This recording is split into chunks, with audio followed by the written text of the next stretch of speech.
Hello दोस्तों, welcome है आपका मेरे चैनल दी अनटोल्ड अम्बेडकर में।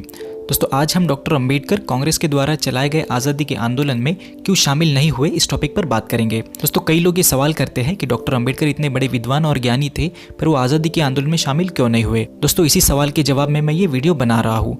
दोस्तों इस टॉपिक को समझने के लिए हमें दो चीज़ें समझनी होगी। हमें भारत में ब्रिटिश आने से पहले और ब्रिटिश आने के बाद की परिस्थितियों को समझना होगा, तभी हम इस टॉपिक को समझ पाएंगे। इसीलिए ये वीडियो थोड़ी लंबी हो सकती है, तो मैं रिक्वेस्ट करूंगा कि आप इस वीडियो को अंत तक जरूर देखें। दोस्तों अंग्रेजी कोई पहले विदेशी शासक नहीं थे। ब्रिटिश लोगों के पहले भारत पर मोगल जैसे और कई विदेशी आक्रमणकारियों ने आक्रमण करके भारत में कई सौ सालों तक शासन किया था। पर जो आज़ादी का आंदोलन गांधी जी और कांग्रेस के माध्यम से चलाया गया था, उस तरह का आज़ादी का आंदोलन हमें इतिहास में कहीं देखने को नहीं मिलता। पर ब्रिटिश के ही विरोध में इतना बड़ा आंदोलन करने की क्या जरूरत पड़ी, इसका जवाब हमें सबसे पहले ढूंढना पड़ेगा। दोस्तों इसे समझने के लिए हमें पुष्यमित्र शुंग की प्रतिक्रांति को समझना पड़ेगा।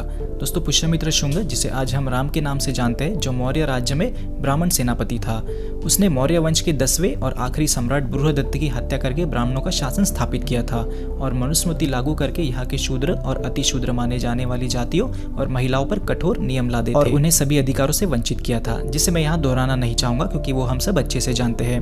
अगर आप पुष्यमित्र और राम के बारे में और जानना चाहते हैं तो आई बटन पर क्लिक करके वीडियो देख सकते हैं, जिससे आपको पुष्यमित्र शुंग के बारे में जानकारी मिल जाएगी। पुष्यमित्र के बाद कई विदेशी राज्यकर्ताओं ने भारत पर शासन किया, पर किसी ने भी भारत की बहुसंख्य रहिवासी शूद्रों और अति शूद्रों के उत्थान के लिए कोई कार्य नहीं किया।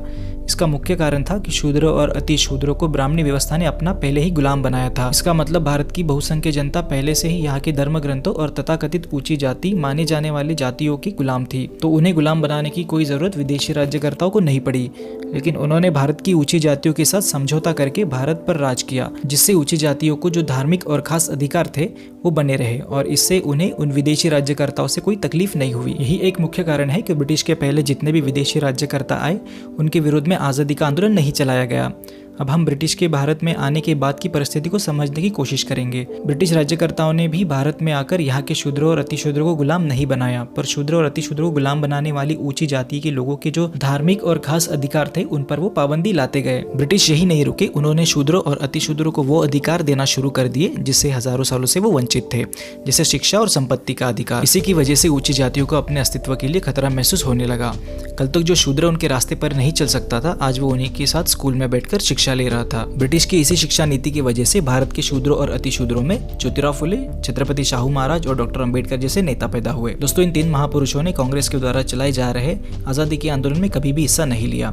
इसका मुख्य कारण ये था कि कांग्रेस के माध्यम से जो आजादी का आंदोलन चलाया जा रहा है वो केवल ब्राह्मणों के आजादी का आंदोलन है और वो ये भी मानते थे कि इस आंदोलन में शामिल होने से उनके लोगों यानी शूद्रों और अति शूद्रों का कोई फायदा नहीं होगा। राष्ट्रपिता ज्योतिराव फुले अंग्रेजों की गुलामी से पहले शूद्रों और अति शूद्रों को ब्राह्मणों की गुलामी से आजाद करना चाहते थे। दोस्तों 28 दिसंबर 1885 में कांग्रेस का निर्माण भारत के ब्राह्मणों ने किया। आगे कांग्रेस ने ब्रिटिश राज के विरोध में गांधी जी के नेतृत्व में आजादी का आंदोलन चलाया। डॉक्टर अम्बेडकर उनके अखबार बहिष्कृत भारत में एक आर्टिकल के टाइटल में लिखते हैं कि गुलामी में जिन लोगों की हमें बातें सहन नहीं होती, आजादी में हमें उन लोगों की लात खानी पड़ेगी।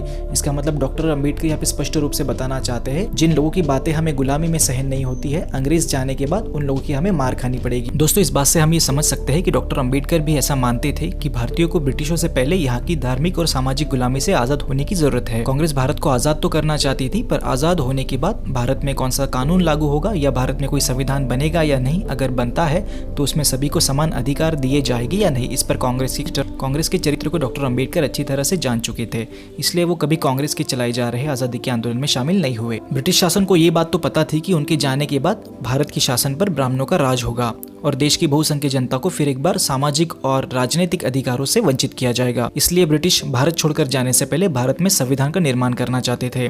डॉक्टर अम्बेडकर के पास यही एक मौका था जिसके जरिए वो देश की मजलूम जनता को सामाजिक और राजनीतिक अधिकार दिला सकते थे।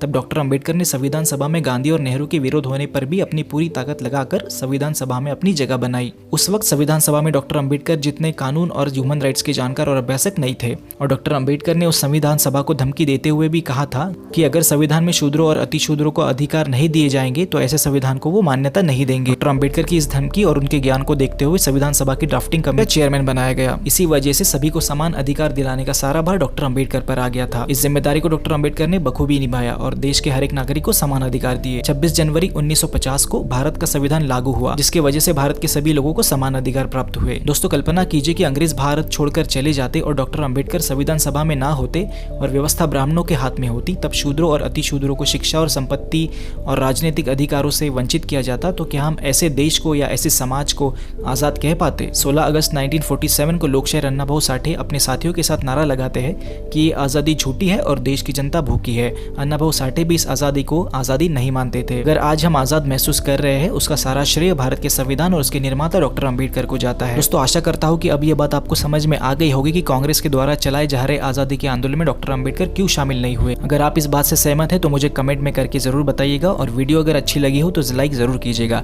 चैनल को सब्सक्राइब करके बेल आइकन जरूर प्रेस कीजिएगा। मिलते हैं अगली वीडियो में। धन्यवाद।